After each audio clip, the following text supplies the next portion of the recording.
And we are live once again. And we welcome our community here on the Gnostic Takeover to another session we're doing here. And we're continuing along the theme we started 4 days ago. Was it 4 days ago, I think? About that, yeah. Yeah. And this is Gnostic Investigation Part 2, exposing the international paedo-satanic criminal network that runs the world. However, we go into the past tense here now. They have run the world for a long time. And this is where we put a stop to it by exposing the workings of the so-called hidden world. It's often also talked about in terms of the occult and occult knowledge. So it's gotten more and more attention that occult actually means hidden. It's not something that people associate with evil directly. It's just hidden information. And there's nothing more important than revealing hidden information, and especially how the workings of a hidden network of a religion that has been operating in the hidden for a very long time. However, they've set up a system of control that is directed and constructed to keep people as slaves in jobs that they don't like and just living out their lives in ignorance.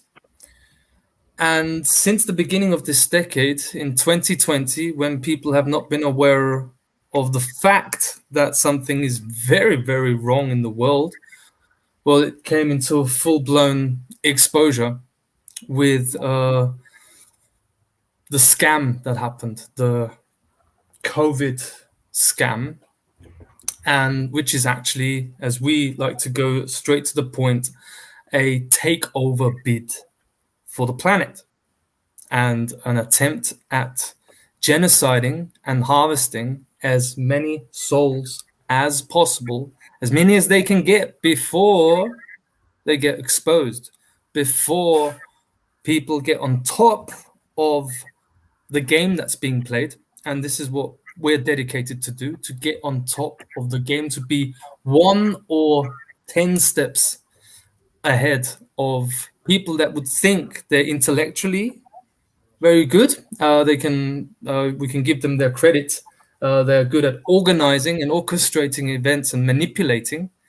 However, it is possible to get on top of the intellectuals through natural intelligence, holistic intelligence. And therefore, we like to also delve in and couple the hidden network of Satanism and pedophilia and couple that with solutions. Okay, we also like to talk about solutions, but, and it's a big but, the best solution one can have, as the great man David Icke says, is to remove the cause of the problem. When you remove the cause of the problem, then you heal everything. I think that's the best way at identifying how we move forward in the world. And that's why we talk about the dark things and the hidden workings of this network in order to phase out of this condition that we're in still on the planet and really get the new signal in, as we like to say. Okay, really get the new signal into people's consciousness and through the 100th monkey effect to have it hit the collective reality. So at this point, I would like to bring you in, Errol, and explain, please, how who we've got here as a wonderful guest from London. And I'm as excited as anyone because I also don't know what we're in for. And so I'll give it over to you. Right. Well, hello, guys. I know Adele from London. I've known her since 2013, the end of 2013, and we've spent a long time and had a lot of experiences which are mind-boggling for a lot of people and very difficult to explain. And I would like to let Adele speak to you guys about her experience, depending on how much of her experience she's ready and willing to share. Obviously, it's up to her, but the more she's willing to share, the more you're willing to share with the blonde spirit, okay, the better it is for the understanding of everyone and the world, and obviously for you as well. And it's crucial to unraveling the network, the satanic network, which we're talking about right now. So, if it's okay, blonde spirit, um, I'll I'll hand it over to you so that you can explain your experience from the beginning to everyone. Okay. Yeah. I'm going to put the light on. I think it'll be nicer. Mm. There's a bit of light. And I'm not using my real name for safety reasons. Have to keep a very low profile these days. So I guess the reason why I think it's important to start speaking out now, I'm 43 years old, and people would be like, why are you just doing that now? And for me, really, in the past, well, it's been 18 months now, hasn't it, since the timeline shift, as I would put it. That's how it feels for me, anyway. Suddenly, everybody in the world online started to talk about child trafficking.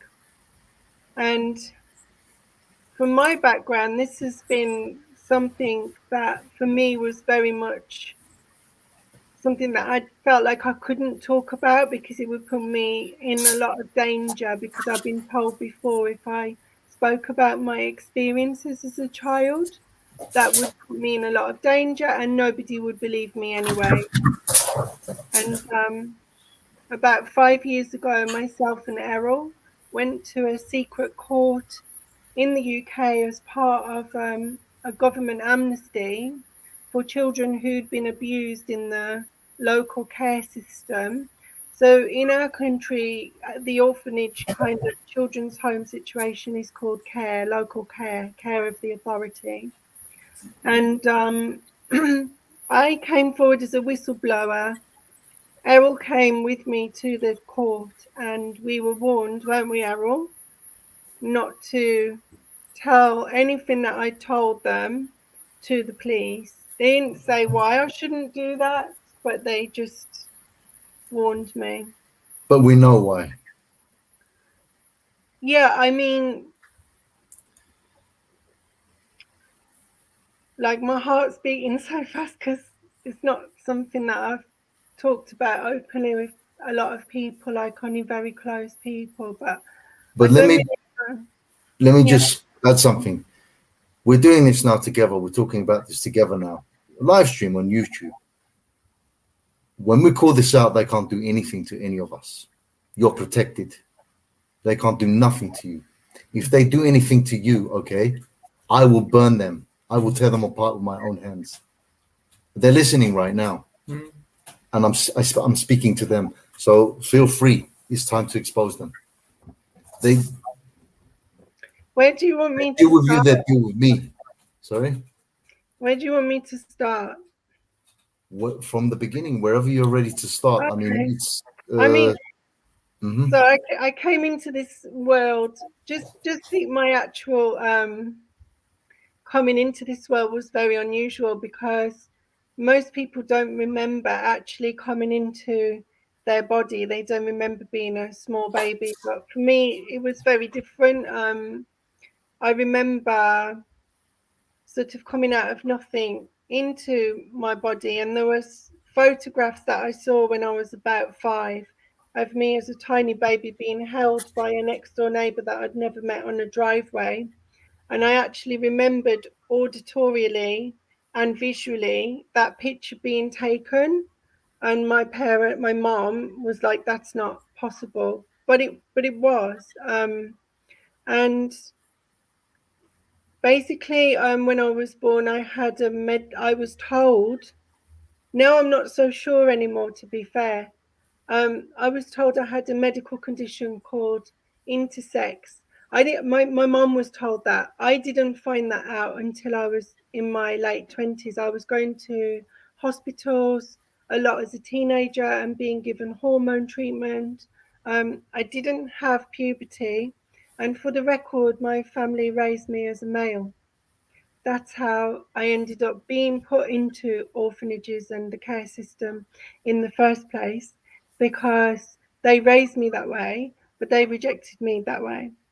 My father used to celebrate Hitler's birthday. He used to tell us we were different from other people, better than other people, Supremacy. not to mix with other people. But obviously, when you're a child, like, you don't really pay much attention to that. And really, the violence, the sexual violence, the violence, all the things that people would find very unusual, for me growing up was completely normal. Like, I didn't even question it. Like, I'm still learning now how to unravel that programming, because it's so ingrained in you. To be my age and still be processing all of this and making sense of it, it's Yeah.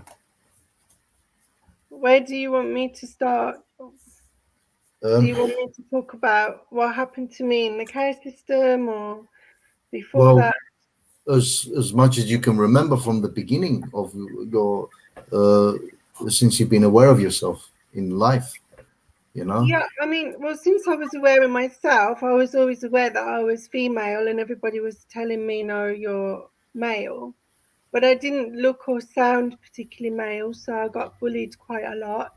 And my physical body was different. There was a lot of scar tissue, a lot of scar tissue.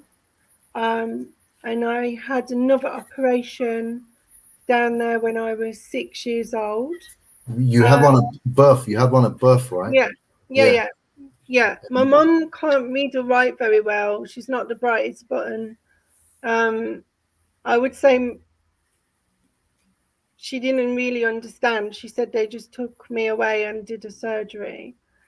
But, you know, as sort of time goes on, like, I'm sort of questioning everything, because the things that I've read on my medical record are really weird. And when I did request my medical record, they blacked out big chunks of it, especially when I was a baby. And I don't know if that's got anything to do really with the kind of family I was brought up in and the experiences I've had, because it's one of these things where obviously if nobody tells you, you have to find out by connecting the dots, even though that happened to you. Because I was a child, you see. So I knew I had to go to clinics in London and go to different people. I knew that wasn't really normal. I definitely knew I wasn't a boy. I mean, that wasn't fooling anyone. But a lot of things happened. There was no action taken whatsoever by the state. And then I think when I was about 12, that's when action was taken after a particularly savage attack from my father. And then I was put into, I remember the night, because they took me to, it was like a prison for children. It's gone now. It was called Fairhaven Children's Home. I've Fairhaven. Fairhaven, yeah. And I have seen that there've been cases of sexual abuse brought against this children's home. What location? What location in England was it? Sorry. So I grew up in a small town called Dudley in the West Midlands, but what's really interesting about that is there's lots of ruins, Roman ruins in the town, and there's a castle from the 16th century. And I didn't really have many friends when I was a kid, so I used to play with animals in the woods, like dogs and things. And there were definitely like devil worshippers in the woods. I just didn't know that my family were Exactly. into that kind of thing. But it was something, there was always a lot of emphasis on the supernatural growing up. And I was told that I had these supernatural abilities. And when I did go into the children's home, I think that's what kept me safe from the other children. So yeah, they took me there at night, and it was a secure unit, which was more like a prison. Obviously, I hadn't done anything wrong. I was only 12. I was quite a studious, shy, autistic child. So they said they were going to leave me there for 2 weeks, and then they'd move me to a proper children's home or to a foster family. I ended up staying there 18 months. And in those 18 months,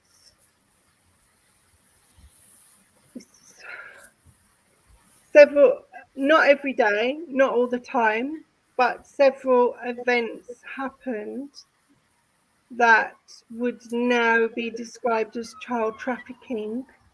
Only I really genuinely wasn't aware of that because I was too young to really understand what was going on.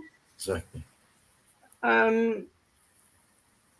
The worst one that sticks in my mind, and I'll start with that one, but in terms of the timeline, I'm not really sure where it was on the timeline. I think it was more towards the end. But a white minibus came to the children's home, and I had long blonde hair and I was very feminine, but I was supposed to be a boy. So I was a very androgynous boy, let's put it like that. I was a pretty boy. And as I said, I didn't have puberty. I had to get that induced with the medicine when I was a lot older, like 22. But I was chosen, and a mixed race girl who I remember, they chose the two of us. And she was a little bit older. I would say she was just starting puberty. And we were told we were going on a holiday, and I didn't understand why the other children were not coming, why only the two of us were chosen. And then in the minibus, they introduced me to a lady. Am I allowed to use names? Because I do remember the names. Big time. Big time. Big Well, time. they introduced me to a lady called Aaronway. Eh? Aaronway. Aaronway. Aaronway, which was an unusual name. I think it's Welsh. She was a hippie, nose piercing, vegetarian. I was vegetarian, which was very unusual. And I felt a real kindredness with her. Like, I felt safe. And then there were two ladies in the back seat, and a man with dreadlocks who was like quite scary looking. And the two ladies in the back seat, they were speaking quite openly about how they were related to a very famous TV star. Well, I'm not going to say, but people can put two and two together if they know where I'm from. Comedian. These ladies were apparently on some kind of community service for drug dealing, but the bottom line was they drove us to this very big, amazing looking white mansion, and it had those pretty, you know, when people cut trees into like shapes. Do you know what I mean? When they cut a tree into like a peacock or something. So it was very like, wow, Yeah, like the amazing. hedges. Yeah. The Yeah. hedges. Mm. And they gave us this what I now know is LSD, like a paedophile. Of course. And by the time we got there, the man with dreadlocks, he just looked like a lion, a roaring lion. I mean, I was absolutely beyond terrified to the point where I was like frozen because I didn't know what the hell was going on. And they took us into the house. I remember there being a lot of smoke in the house, and there were people dressed like for a party in the house, and there were like young women in their 20s that were, I thought it was unusual because they were dressed like, I guess, people going to the opera. Not really, like people going to a wedding, maybe, let's put it like that. Like a ball. And, yeah. And I don't know what happened next. I can't remember, but the next thing I remember is Well, no. Were they wearing masks? no. No. I don't remember that. I remember what they look like, some of the people, so they couldn't have been.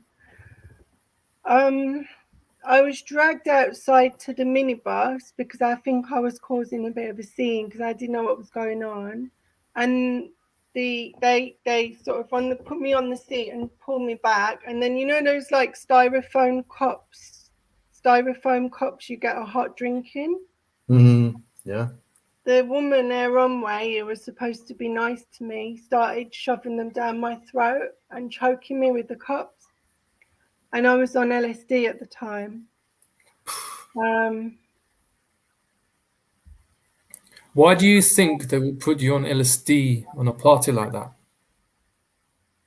Program. Concerning mind control, has it got something to do with programming of alters and mind control? How Yeah. would you explain that? Why would they use LSD for that? What's your understanding? So when I was a child, obviously I had no idea about all of that stuff, but now I understood. Now I understand that was for traumatizing me. But I know that the other girl did have to go through some sexual stuff because she was never the same again. We both went back to the children's home after.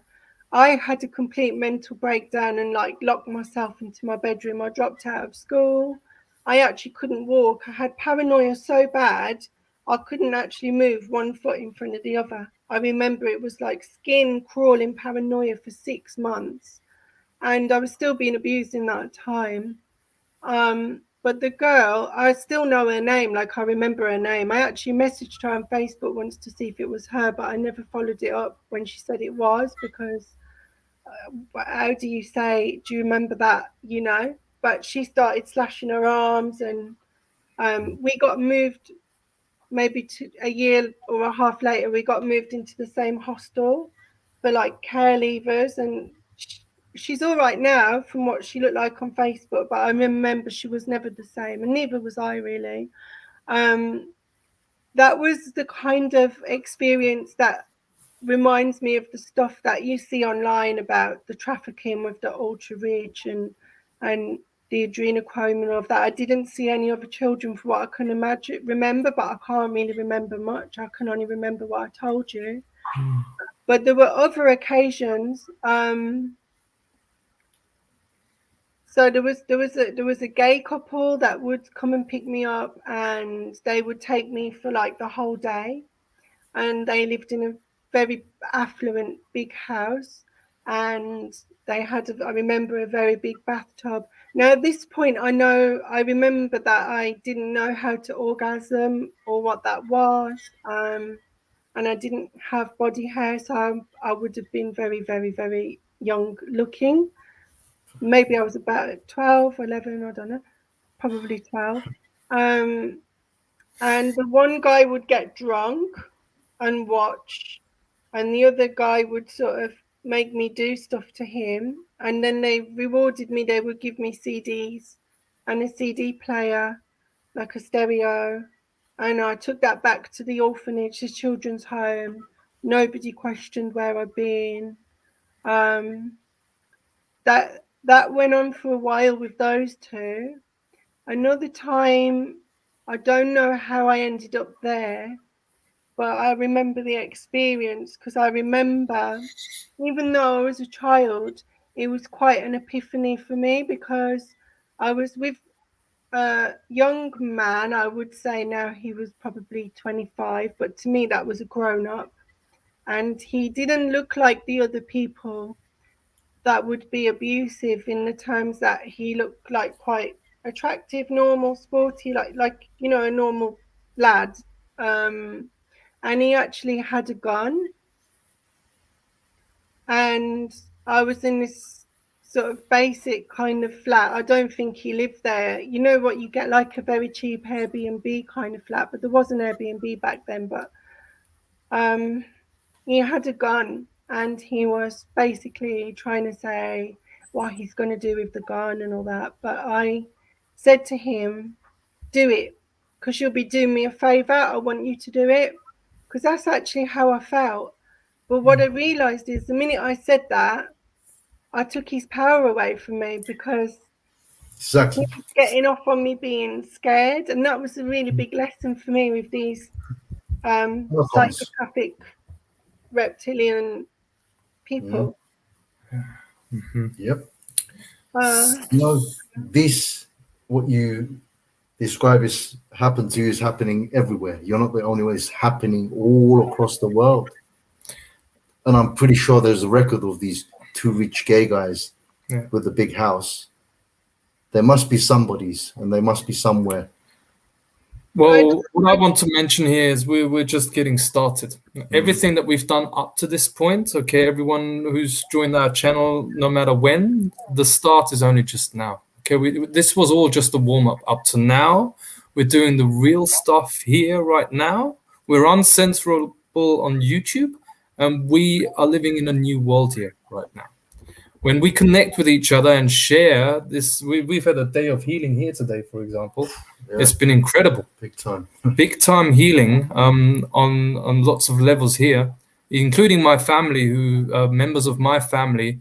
I mean, it won't surprise people, are beginning to attack and say, what's going wrong with you? You're turning psychotic again, because we're right over the target here. Exactly. Because this is meant to be a space of healing, and none of these fuckers are allowed to come anywhere near us, because we're allowed to know, and we're allowed to clear all of that and heal what has happened. And I think that's one of the main things while we are talking to you here right now, because in order to clear it, to be each other's medicine and really get to the bottom of what has happened in order to move forward. Okay. I just wanted to make a point, like, yes, that couple were a gay couple, or they were two men, whatever, but people's sexuality and sexual preferences as adults who are consenting has got nothing to do with paedophilia. These people were paedophiles. They didn't care what gender I was.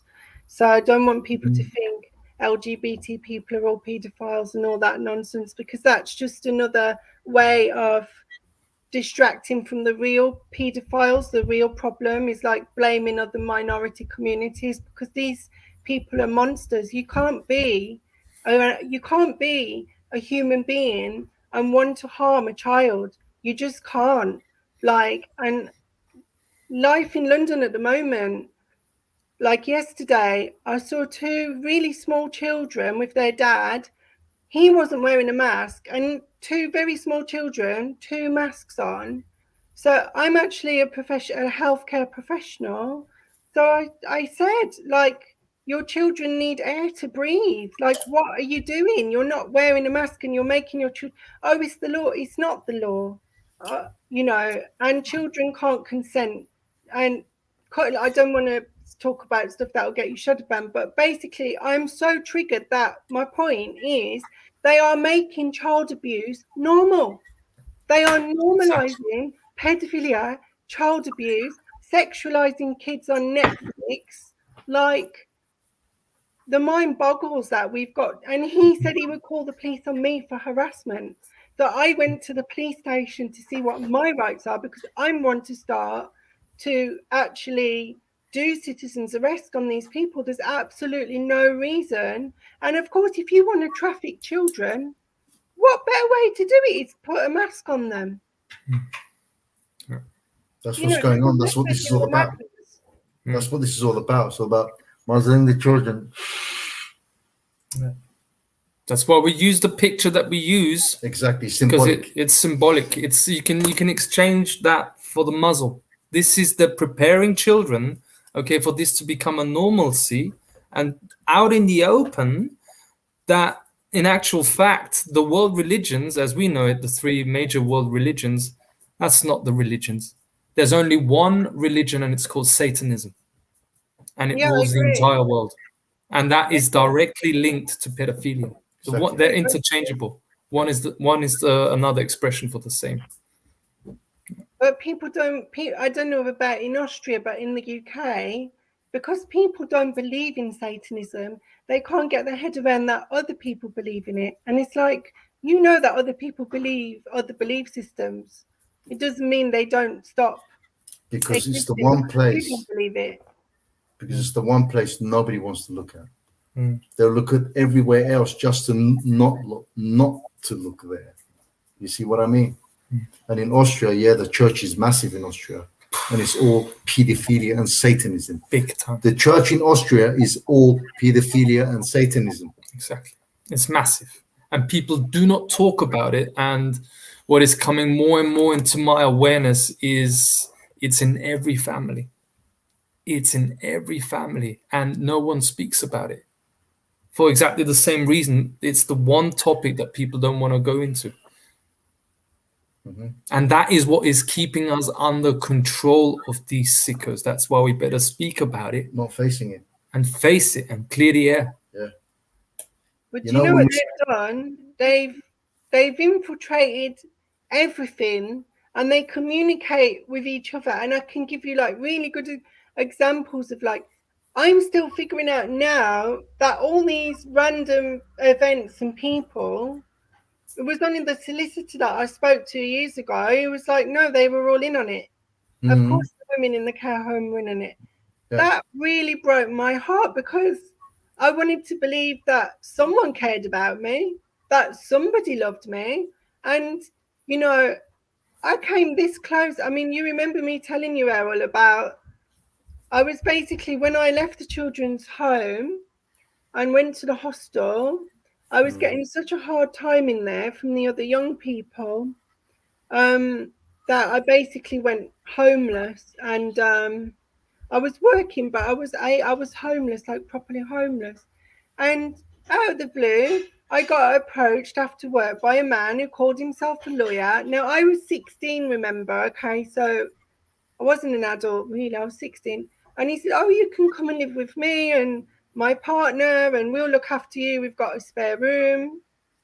And then I came home from work. I think I'd only stayed there one day.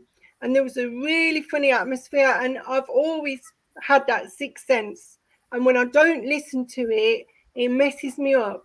So I've learned to listen to my sixth sense. But my sixth sense was like, and I went into the toilet and I was just thinking, I always get this thing like, look for the way out, look for the way out, because of what I've been through. You know, I know you have to plan your way out. Strategic. And they called me into a room. And this is the God's honest truth. There weren't that many. It was about 4 or 5 men standing around in a circle with a camera on a tripod. This was before phones. You know, one of those old video cameras. I remember you telling me this, yeah. Yeah. No, I didn't know about snuff movies. I didn't know really about child porn and things like that existed, because I was still quite innocent. I guess not like when I grew up, there really wasn't porn and phones and all of that. I'm 43. But I knew these men are going to tear me alive and kill me, you know, and I had to jump out the window. It was a first floor flat. Luckily, there was sort of a grass bank going up the outside of the building. So I managed to jump across and just run. I mean, literally just run. So the reason that I've never spoken out about all this stuff, I mean, Errol knows all of this stuff and very close friends do. It's not just because I'm scared of them, but it's just because there's been so much of it, so many things that it kind of seems unbelievable. But obviously, when you're in that world, you don't realize they're all connected and they're all talking about you. I mean, Errol's witnessed people, you know, behaving weird around me, like gang stalking me. Like, I don't know how you describe that, but, you know, people coming and standing in my garden and trying to intimidate me and threaten me. Like, I've had this stuff. Yeah, really? Yeah. Wow. And the best part about it was, I married my groomer. He gave me my name, he gave me my surname, and he went to prison, and years later I found him, and I was still so indoctrinated and groomed, I didn't even realise that I married him. What's his name? Robert Dean. And the police know he's a paedophile, and they have everything on record, and they're going to do nothing. Nothing. They leave him out on the streets. He's on his coke again, committing the same crimes. Yeah. It's all network. Well, we see this is the times we're also living in. It's a lifting of the veil. Okay, so what previously, what you would get, and it's the same in Austria, it's the same in all countries, is you can't tell the police, you can't tell anyone, and this is where these people get on a power trip, where they think they're untouchable. But now, this is why we keep talking about the new signal. That veil is being lifted, and these criminals, sex offenders, can't run away anymore. This is what I got into deeply, is how do they actually lose immunity? I don't know. I really don't. Do you know what? I'm not on any social media for my safety. I've got my YouTube channel and my Telegram channel, but I don't do the social media anymore. But I had Instagram and I went on it, and you know where they've debunked Pocket Ping Pong, Comet Ping Pong, they've debunked it, yeah? The same people who are behind this whole hoax. So you've only got to put Comet Ping Pong, and then all the drag queens come up, yeah? All the drag queens. And then you click on one of those drag queens and they've got I Love Satan t-shirt on. And then you click on the things that they like and the hashtags they're using. It took me 10 minutes to find paedophilia on Instagram. I've seen it on Instagram. I've obviously I always report it. I've seen it on Telegram. I've seen videos like years ago when I was on Facebook. I've seen videos with 2 kids that have been hung, murdered, because they're in a Muslim country and they got caught kissing. They must have been about 6 or 7. That's on Facebook. So I report it. This is children who've been murdered. Let's have some respect. I reported it. This does not go against our community standards. Because it's all network. They're using these apps. They're using these social media to traffic children. They own them. They own the apps. Yeah, of course, I know. And then they shadow ban anybody who speaks out about the truth or like natural health. But what happens when they can't censor you anymore? Isn't that interesting? How about reality being a little bit more mysterious than we ever thought? And how about that being a sign that that veil is being lifted? And as a further consequence, these monsters are, right now as we're speaking, losing their immunity. How about that? Yeah. It's, yes, that's what's happening. That's what's Because I'm not doing this for a joke, okay? For everyone who's listening here, I'm not doing this for a joke. I have not spent 8 years of my life studying natural law principles and pedophilia and Satanism for a joke. I don't like to waste my time. I'm here to get these criminals and actually explain themselves. If they can't explain themselves, it's game over. There's no more hiding any longer. No more of your supremacy, because your supremacy is an illusion. It's not working for them anymore. Steve, you know what people need to understand, and it's really hard for people to get their head around this, is that there is government collusion in trafficking children. They're using Terramar. You can look that up. They're going through the South Pole, the Antarctic. They've got their own passports, their own country. But obviously they see us as commodities. They see us as slaves, as stock. You know, that's the straw man. And unless people declare themselves sovereign beings, they stay within that matrix. But ultimately, I've had friends that have known me and they know about me and they know my story and they say, oh, you'll never stop that. Oh, no, that's always gone on. You'll never stop that. Well, I tell you what, we will stop that, because there's more people talking about this Satanism and satanic paedophilia and the sacrificing and the rituals. I've never heard people talk about it like this. However you want to describe it, as a mass awakening or whatever it is, you know, and there's a lot more children like me coming forward. Exactly. And they might label us, dissociative identity disorder is what they give us. And I tell you what they do. then they admit that that is caused through satanic rituals and sexual abuse and stress. They admit that themselves, but then they blame it on you. Then they say, oh, you're crazy because you're talking about satanic paedo-philia and witchcraft. So you're crazy. So I'll speak more about it. I'll make it a profession. Yeah, so that I can sound more crazier. It's not a problem. Yeah, it's not a problem.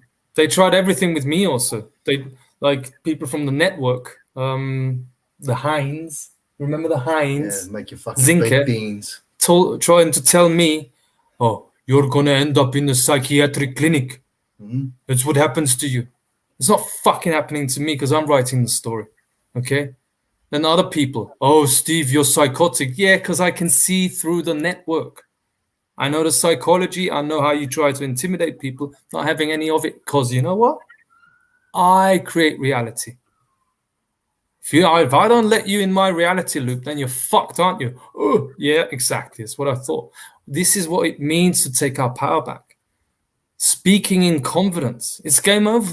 Game over for them. It is game. We can't be mind controlled anymore. You know, the whole situation with what they've done in the last 2 years, they thought that was going to be their end game. But actually, that has just been the dirt coming up to the top of the water to be exposed and to be healed. And now people are going to have to deal with it. And it's on such an international level now. You've got royalty.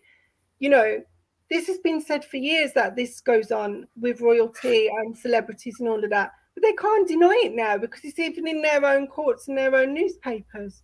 So, you know, they've always known that they're going to be exposed.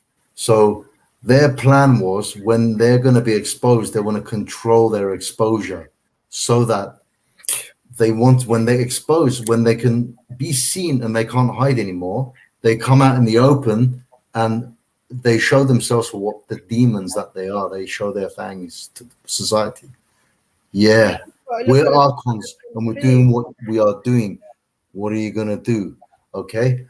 Because they think that they're going to intimidate society into the fear of submission again and get away with it and openly do it. But that's not going to happen because people aren't afraid of these bitches anymore. No, because this is our planet. Exactly. Exactly. We're not afraid of monsters and demons. Freedom is not negotiable, and nature is not negotiable. And we are nature, divine natural awareness. Nobody is messing with my DNA. Exactly. No, it's just a no. It's like, you know, they're so pathetic. And then the headlines in the UK, oh, Boris Johnson is going to let us have Christmas. Who are these people that think they can tell us we can have what we can't have? Yeah. Exactly. Yeah. Oh, thank you, Daddy. Thank you, Daddy. Yeah. Yeah. Exactly. And this is now triggering it. You see the confidence coming forward. Speak your truth. Speak what you experienced and share it with the world. And this is what you see. This is why I get pissed off at people trying to still keep the entertainment alternative media industry conspiracy reality going. No, we have to get real. We have to talk about the real stuff. You see, why is everyone talking about this COVID shit? It's never been about this shit. No. We need to talk about the satanic pedophile networks that we need to dismantle. This is the first thing. Oh, you want the new world, this 5D reality? Well, let's go into the dungeons first. Let's go into the dungeons, because if you know that your human family is being tortured down there, well, then we'll better go down there. And we're going to go down there. Unfortunately, there is no freedom. There is no peace. There is no love. There is no love-based relationships in the world for anybody until we get rid of this scum. Exactly. And then it will be clear. The space will be open for that. As I always say, first war, then peace, unfortunately, because we have to resolve our problems so that we can have our way. We can live our life. I mean, I think the biggest problem in the world is psychopathy, and I think that is their consciousness, because it's a lack of it's archontic dementia. It's their mind.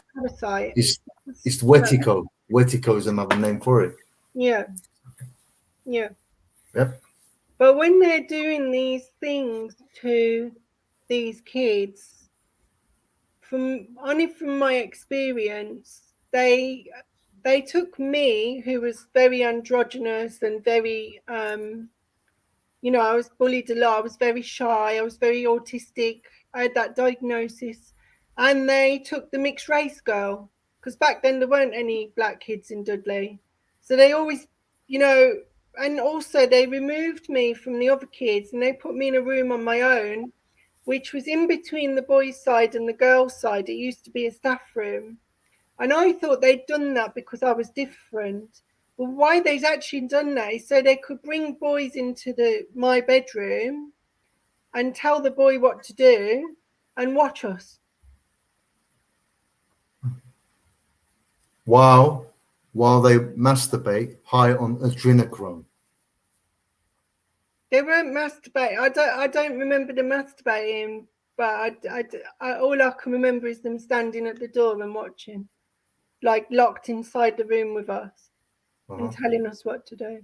You know, there's a lot of things that I can't really remember. And even this year, when I finally started the journey of reporting stuff what's happened to me with my birth family, not what happened in the care homes, I haven't reported that. But,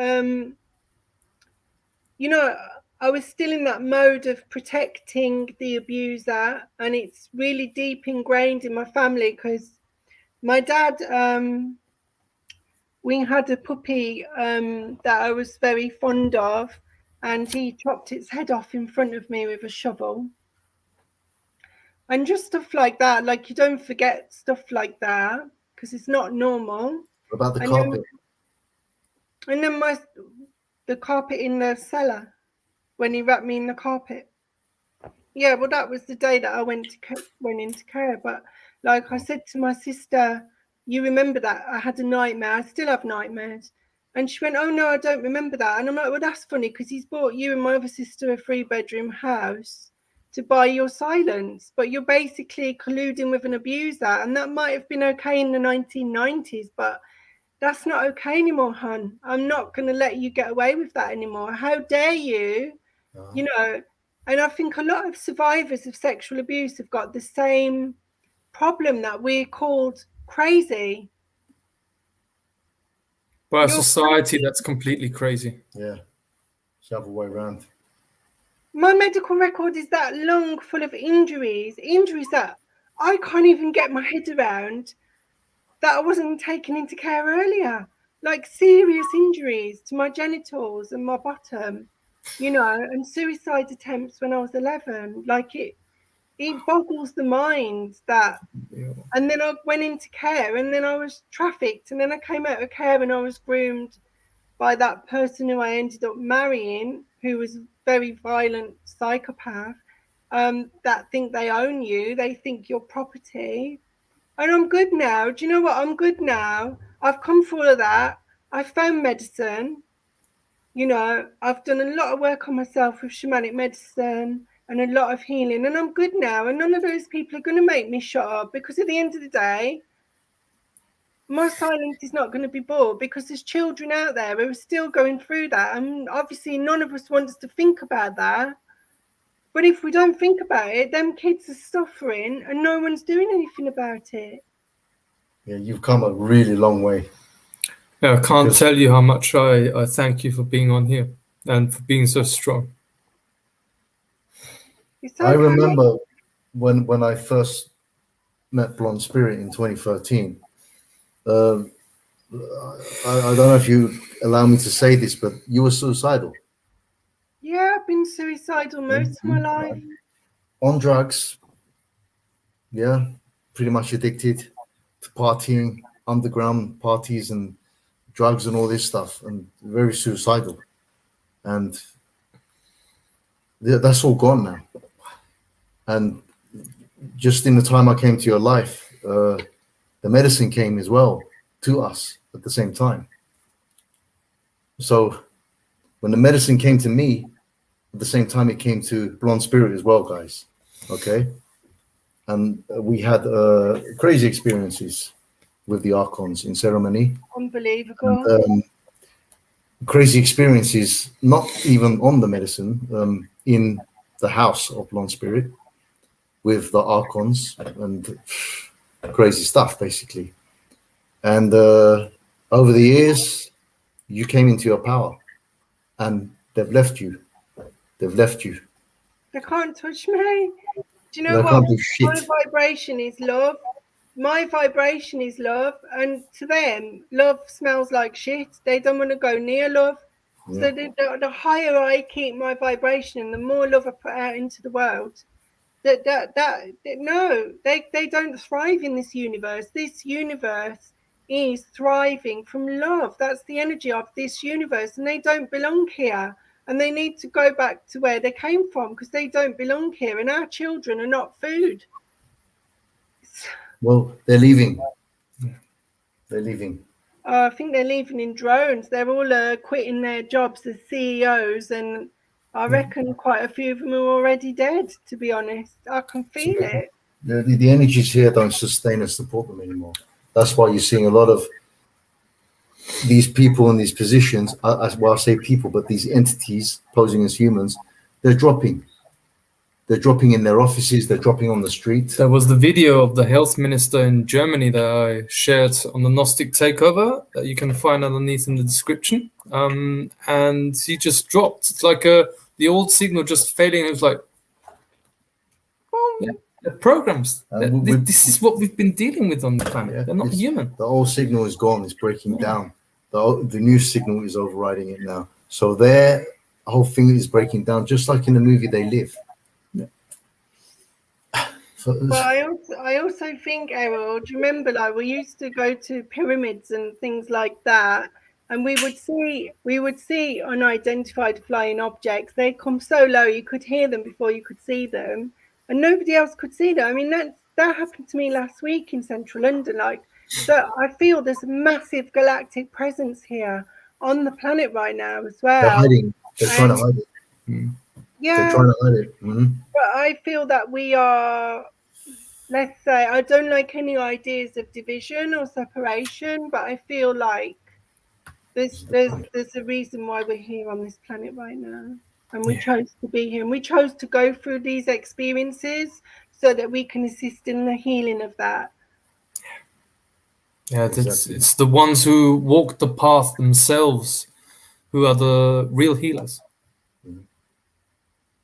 That's how it works, and the ones who can actually give to the world what real love is, because that's the question we have to ask. I was just going to say, I think there's something important here you spoke about earlier regarding the house you went to.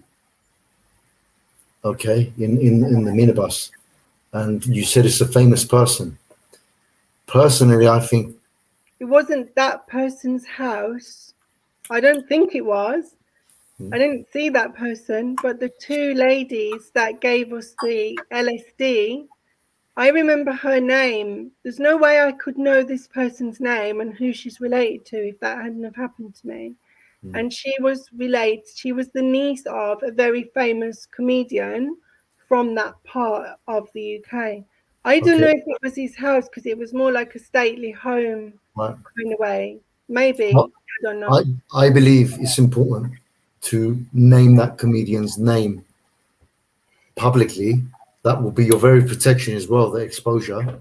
Okay, because a lot of people in the 80s, they really used to love this guy. Okay, and he was a good comedian. As a kid, I used to watch him as well. Well, it was his niece that gave us the drugs. It wasn't. Yeah, his niece, it's the family. It's the connections. It's the connections. Yeah, but then people like my dad's a Satanist. Does that make me one? Do you know what I mean? Yeah, I know. So you don't want to give his name, right? Well, I have to respect it. People can figure it out. There wasn't that many famous people from where I'm from. It's a small town. Things started to really change, okay, within my family. You see, what we're doing here is beyond our lives. You see, that's why the family for me goes out of the door when someone tries to stand in my way. And it just so happened that someone in my family started to put a little bit of pressure on me as soon as I started mentioning names. it's a massive thing. It's the biggest protection, actually. Name dropping brings everything out. Because tables have turned, and the way the effect of what we call when the tables turn, the effect is only switched on when you mention the name, because they're a bluff, and then they write. My name was Angela. With your permission, can I mention his name so that it's on me at least and not you? Her name was Angela. No, this comedian's name. Yeah, but she didn't have the same surname as him, but she said he was her uncle.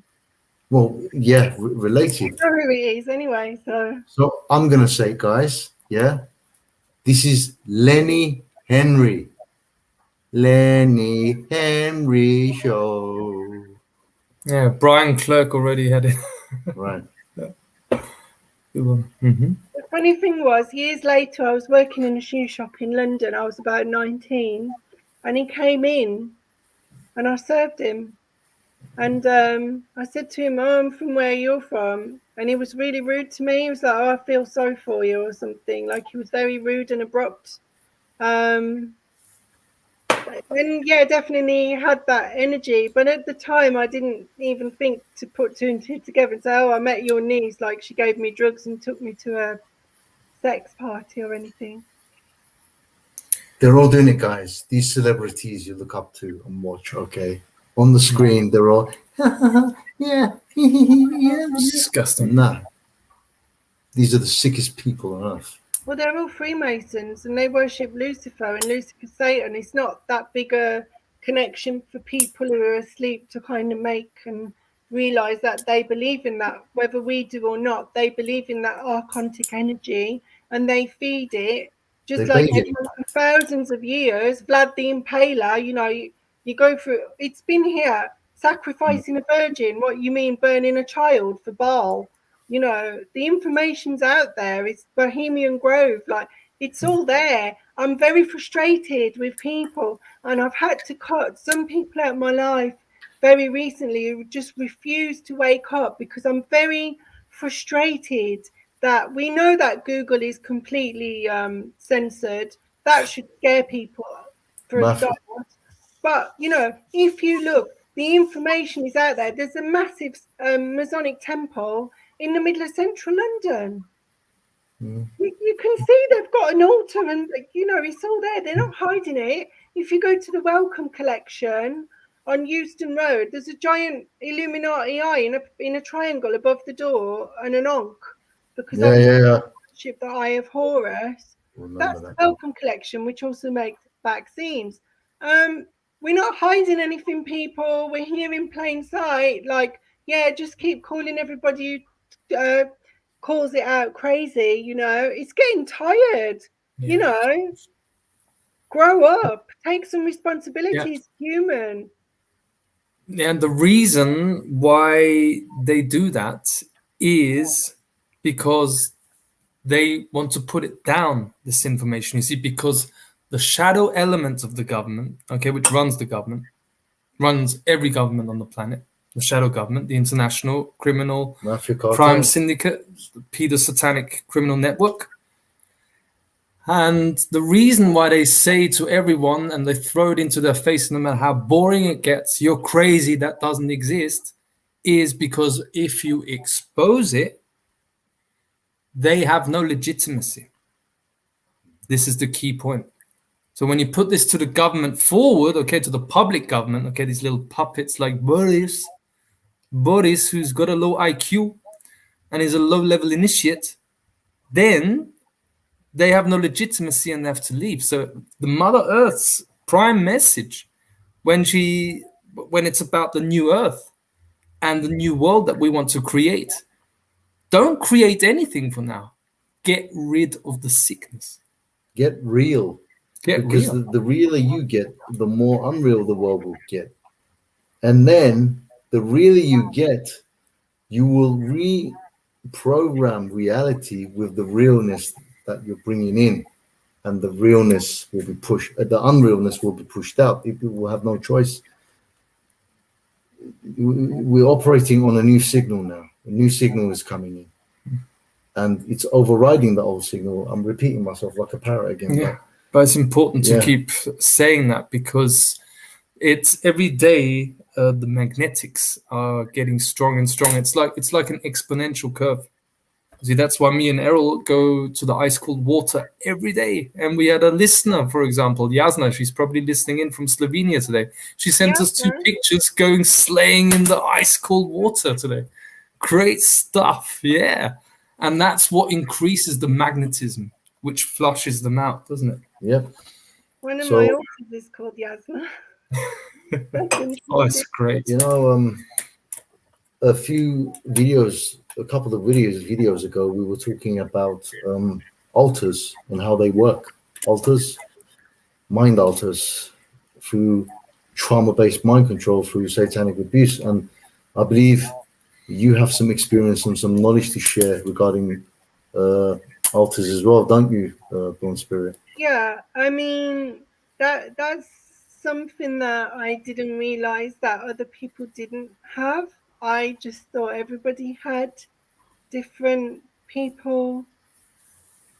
I mean, I don't really know if I believe the psychiatric opinion of that, because I think for me personally, I would not have survived what I went through had I not been able to disassociate.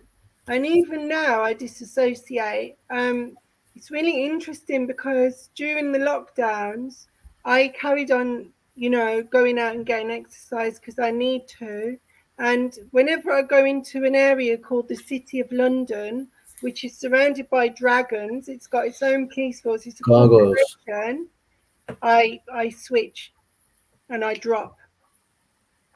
And I used to think this was vertigo, because I would black out and I don't know where I was, what I was doing. And as time's gone on, I've sort of realized that that was the only way I could cope with the things that happened to me, was to be able to.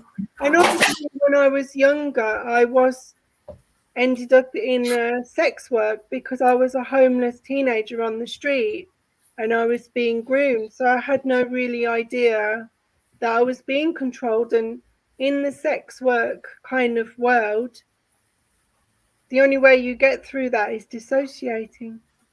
Mm-hmm. And drugs.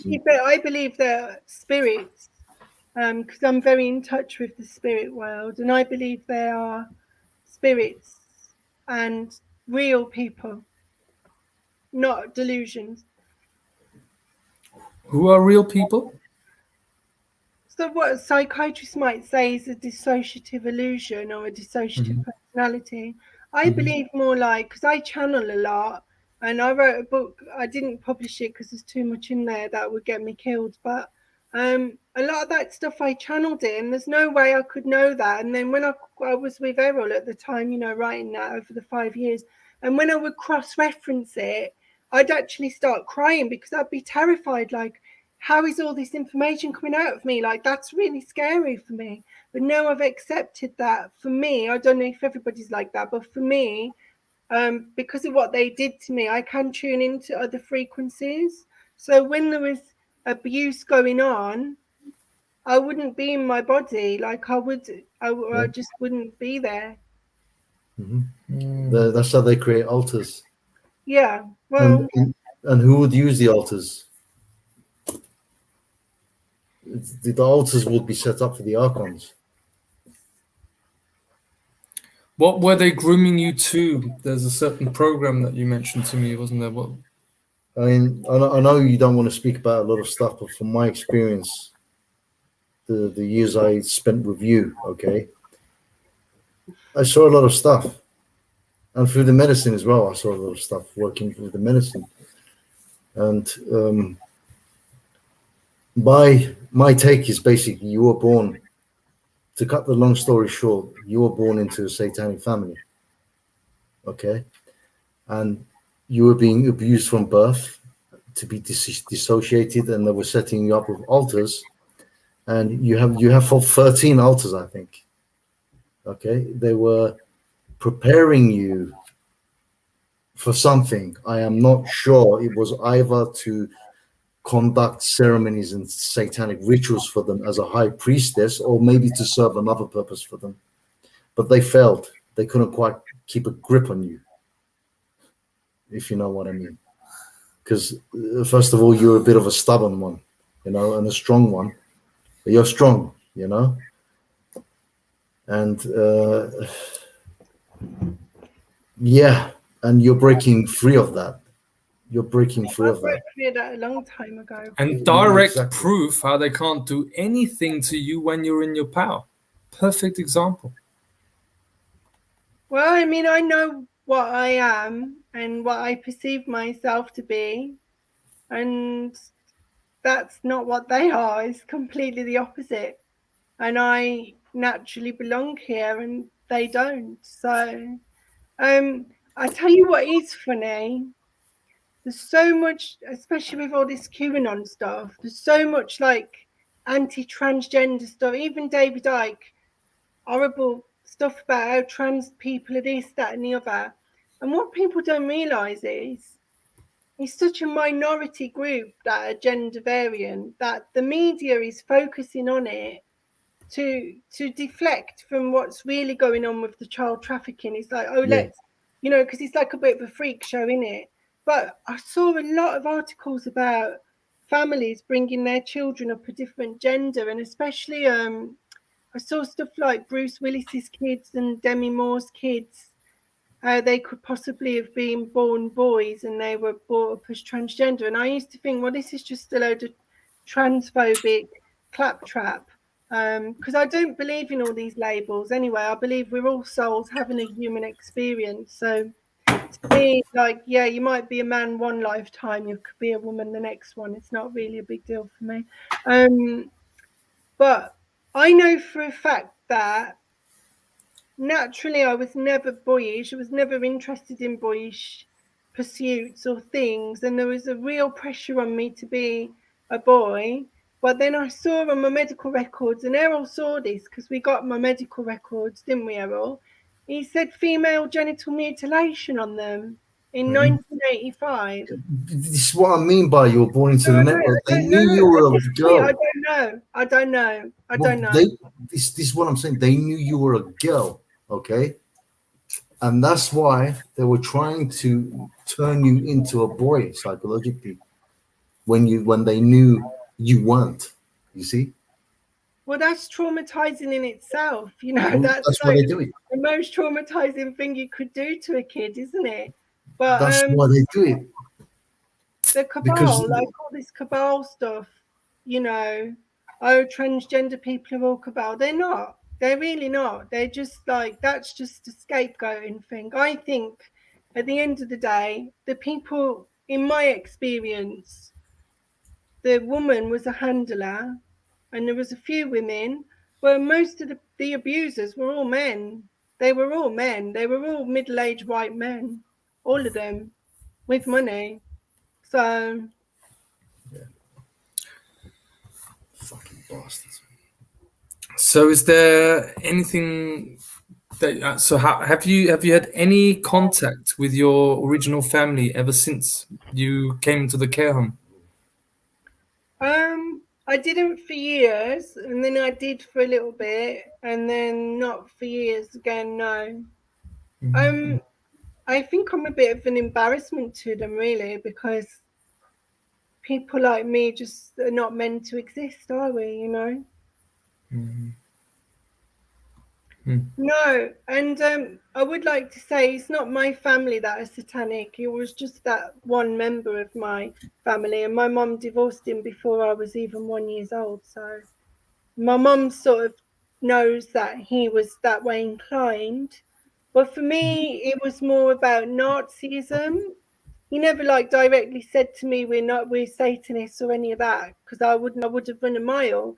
But we celebrated Hitler's birthday. He would shave my head off, make me drink wine. It was very all about hollow earth, like just weird stuff, just weird stuff. He was into weird stuff, lots of drugs and alcohol. he used to brag to me that he was working in the Congo, and I had a lot of brothers and sisters in the Congo. I had a sister in Germany. Apparently, she died in a car crash. You know, just a lot of weirdness, and you just think. But your original family, you would say, were in the higher echelons of the British class system? Father. No, no No? way. No, Okay. no. But hold My, on. Your no. father. Now, yeah, but not when I was a kid. But when we were younger, we were very poor. But he's very wealthy now. Okay. Mm-hmm. But as I Well, said, I was brought up by you my say mum. he's very wealthy now. Mm. You know, when the network spun their web around us, okay, they were all pretending to be poor. And all of a sudden, there's a property here, property there. Mm. The more you consent to them, they reveal. They give you gifts. They have a property here, the property there. You know, they're always pretending to be poor or have less, portray to have less than they have. Mm. That's the game. Well, we were. I was brought very, very poor. I mean, but also when I look back now, you know, if you've got a child, you paint its bedroom and you buy them toys, and my living quarters were, you know, they were just horrific. I wasn't allowed to have a bath. I wasn't allowed to drink milk. It was like an army regime. And then he sent me out to work when I was 11. I used to have to finish school and go and clean a 3-story acupuncture building for a Tibetan lady called Rita Ray That and was by her design. husband that were very gentry. I was a child cleaning their 3-story building for £1 an hour that my dad Mhm. used to have off me, which I know now is illegal. You know, they saw you as a sort of military kind of slave. There's no other word for it. There was no So love. There was how no. how often was your dad at home? Well, he would work away a lot There you go. There you abroad. go. He So wasn't at home a lot, but when he was at home, he was vicious and he was violent and he was very paranoid. do you know And why? Because he had another home. He was rich from the beginning, oh, okay? he And had he was a portraying to you guys that he didn't have money and gave you a trash home. It was part of the abuse. This is what I'm saying. It The was man part of never the went abuse. bald, and he always looked really young. He even looked like a vampire. I'm blonde with blue eyes. He had jet black hair Mm, and steel black eyes. yeah. They were like navy blue, but I've kind of got that eye colour. It's weird. It's like a navy blue. It's very unusual, but his eyes look black. He looked like a vampire. He's got a V. And he used to say to us, "We're different. Our Mm. blood's different. We're better than them. You don't mix with them." You know, Okay, that's like classic. these That's classic. delusions of like grandeur, but I never Supremacy, felt that supreme in race. anyone. Superiority, like the way they want to portray all whites as white No, supremacy. It's their mindset. it's Hitler's supreme race. Yeah. Yeah, which is the archontic genome. Mm. That's what they carry. So, would you say that ideologically and in his being, as you say, he was like a vampire? Your dad was a Satanist, and your mother was different ideologically. Her beliefs, but by association, probably. How would you describe your mother? My mum was a normal woman when she got with my dad when she was 19. And by the end of leaving my dad, she had serious mental illness because of the abuse she went through with my dad and the Exactly. things she knew about my dad. And, you know, I don't hold anything against my mum because I feel like my mum knows stuff that nobody could know. But there was, you know, my mum's been through a lot because even what you said about the money, my dad was doing stuff with money, you know, hiding lots of money. And then people were after my mum, like, where's that money gone? She didn't know anything about it. My mum was a simple person. I feel like she was just some kind of baby machine All of his women were baby machines. Yes, key point. Look, in my experience, your father is a part of the network and is pretty high level up, okay? And he hid it from you guys, your mum and you, obviously, and portrayed that you're just the average family and poor, simple house, simple life. You need to work and slave. It was a part of the pretense, the facade, and the abuse. Well, I tell you, I don't know if this is related, but I had QHHT recently, which is what Dolores Cannon does, is the quantum healing hypnosis, where you go to past lives and future lives. And it was very, very good. And I went back to a past life where my name was Helen Plantagenet. And I didn't know anything about this Plantagenet family, but apparently they were a sort of royal, sort of English royal court family. But in this past life, I was being used as a baby machine and they killed me. And I used to have nightmares like about stuff like that when I was a kid. So I thought that was really interesting, because I do believe in reincarnation, and I do believe they reincarnate into the same families time and time again, and they keep their consciousness. Because I remember reincarnating into this body. I remember that photo being taken. There's no way I could remember that. No way. And there is something different about us. I don't know what it is, but there's a difference in Interesting. terms of what we see, what we feel, what we understand. Like, I've been awake since I was 21. Yeah.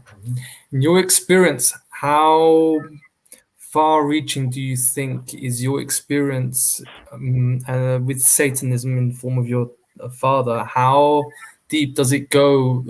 Because I know from my own research, and it adds up to my intuitive feeling that it's far more widespread than we can imagine, this satanic pedophile network. So in Austria, in like, we have a population of more than 8 million. I think it's reaching up to 9 million people. I would say 250,000 practicing Satanists. So would you, have you got a feeling also that it's far more widespread than people can imagine? Massive. I'm from a really small town in the West Midlands, and they Okay. were trafficking us out of that children's home. So for it to have reached that far into the countryside, it wasn't in a city, it wasn't London. And you know, in England, there's a lot coming out about MPs and celebrities. All the police know what's going on. They knew what was going on. Nobody ever stopped me getting in that car. When that car would pull up in the car park, who even let them into the car park? These were child abusers who were taking me off as an 11-year-old boy and basically using me for sexual pleasure all day, and then bringing me home with bubble bath and CDs. You know, I mean, the mind boggles. But at the time, I didn't think the care workers were in on it. I don't know what I thought. I don't know. I Well, really don't know. the London Met Police and Scotland Yard is network. It's the mafia. They work for the network. They run all the They're big. institutions. They're big. They run all the The institutions. police are in on it. I'm not talking about your average police officer on the street, but when you go higher into they're all in on it. Yeah, And well, we're all they really learning protect something this. now. They really protect the paedophiles in England big. Everywhere. Not going to work anymore, because we're all becoming common law officers, and everyone I know is learning to be a peacekeeper, is learning common law, and we're taking power back. We have listened to you guys. We've listened to you. We're taking the power back. We are learning the law, and it doesn't matter whether you're man or woman, black, white, gay, straight, transgender. It doesn't matter. We are all one, and we will not be divided by this hypocrisy and by this illusion that they've created to keep us weak and separated and fighting amongst ourselves. It's not working anymore, babes. It No. doesn't work on us anymore. You know, we're coming for you. They're not going to. And I'll tell you one thing, I will have to go now because my foster son's downstairs, but I just want to tell you one thing, I've been working in homelessness since 2007.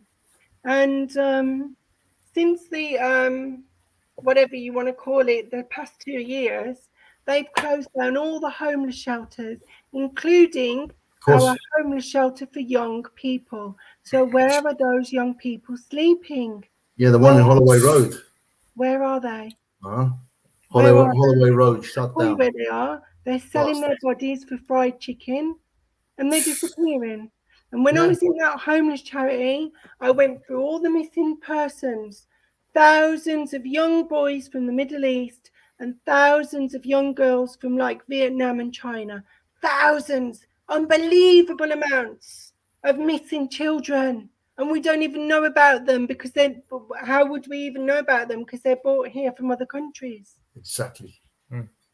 And Won't be silent. nobody on the planet spoke about this until now. Exactly. And now everybody speaks about it. Everybody keep speaking about it. You know, everywhere you go, even in an Uber taxi, you know, I'm talking about it with everyone. And if people want, do you know, Sky News came down to the homeless charity where I work, and I was helping a young lady who was sleeping rough, and I was trying to get her housed. And Sky News came down and they wanted to interview us about job opportunities after the pandemic. I let rip. I was like, who do you people think you are coming here with your illusion? Medea, the goddess of illusion. Do you not think? Because I used to hide the language and I used to like think, oh, I can't talk about them things. People think I'm a bit weird, you know. Think I'm weird because we're all talking about it now. And I challenge them, who do you think you are? You're not welcome here. We don't want apartheid in our country. We know Boris is a Satanist. We know they're all trafficking children. We know that you've all got your religion. You're all owned by the same people that are perpetrating crimes on humanity on us. We're not having it anymore. Her face just went like this. I threw them out. I threw them out. I was like, get out. Get out. You are not welcome. That's exactly how you do it. The reason why you were born into this family and they did what they did to you is because they knew what you were, who you are, and what you are. They knew that you are a slayer. You don't tolerate this shit. You're strong, and you rip them apart.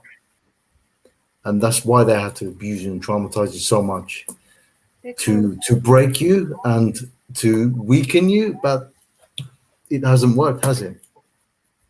Well, the interesting thing is when I do work with medicine, I do a lot of interdimensional timeline work where I, in that moment, I'm a guardian angel assisting, I'll be honest, assisting children in another time who are going through something in another time. I'm talking about in the ether.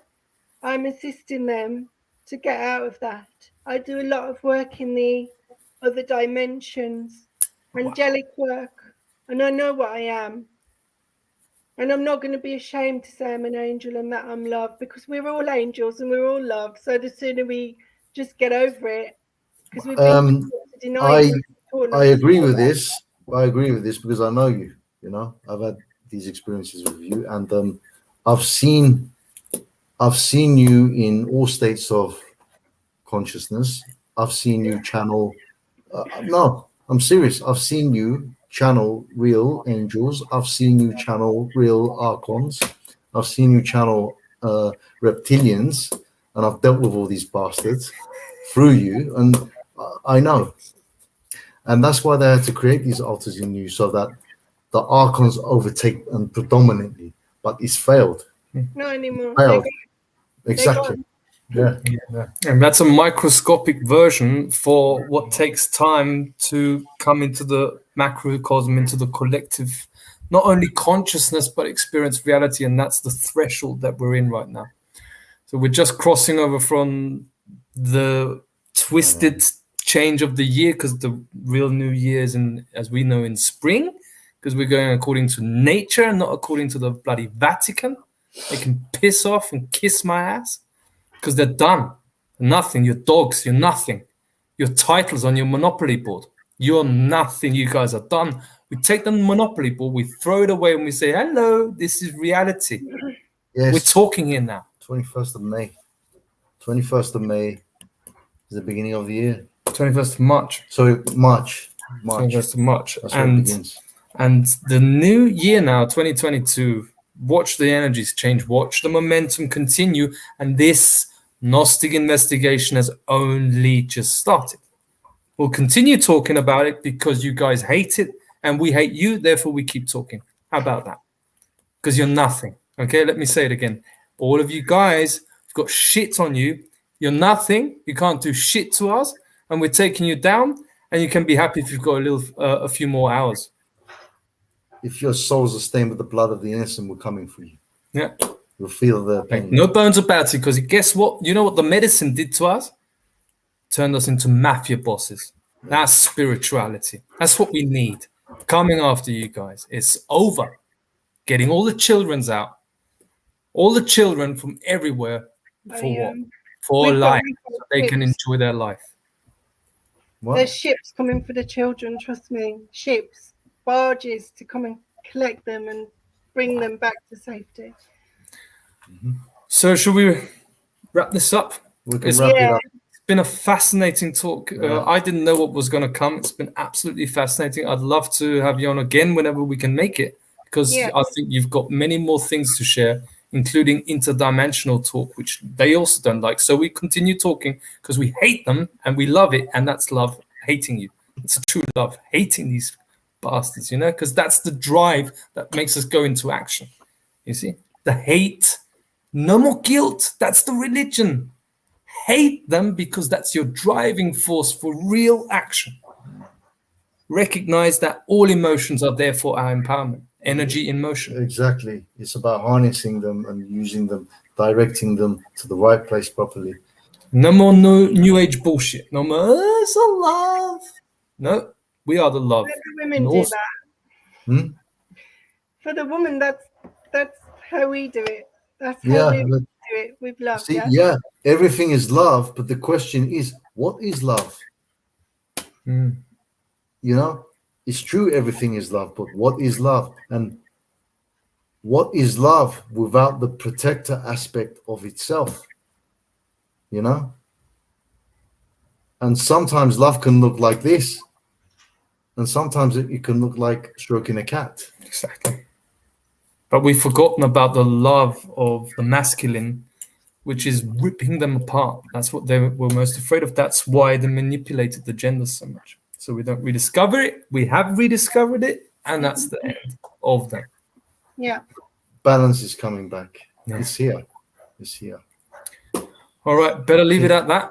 Thank you very much, and speak to you guys soon again. Speak to you again, and thank you. Thanks for joining us. Thanks for joining. Bye. Bye-bye.